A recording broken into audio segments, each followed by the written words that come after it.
দেখো আমি তোমাদের পার্সোনালিটি বিভিন্ন থিওরির কথা বলেছিলাম।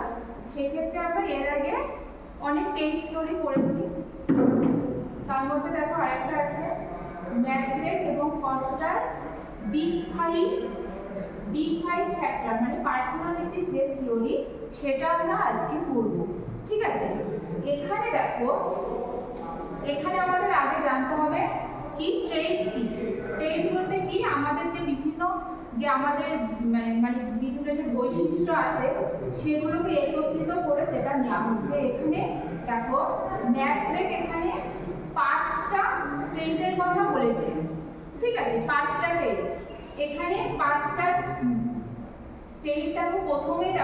প্রথমে আছে ওপেননেস টু এক্সপ্রেস, তারপর আছে কনসেনশন, তারপর আছে এক্সট্রোভার্সন, তারপর আছে এগ্রিয়েবলনেস, তারপর আছে নিউরোটিসিজম। ঠিক আছে, দেখো ফার্স্টের ওয়ার্ডগুলোকে একত্রিত করে উনি এখানে বলছেন OCEAM, মানে ওশিয়ান মডেল নাম দিচ্ছেন।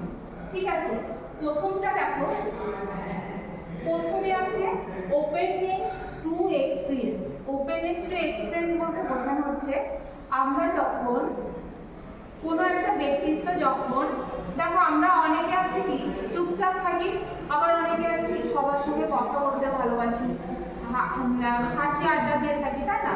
সেই ক্ষেত্রে আমাদের ওপেননেস টু এক্সপ্রেস এটা বলা হয়েছে। ঠিক আছে, এরকম ভাবে দেখো তারপর আছে দেখো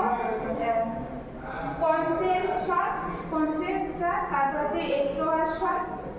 আচ্ছা এটুকুই থাকবে, তার আগে থেকে ঠিক দিলাম দ্বিতীয়টা হয়ে যাচ্ছে।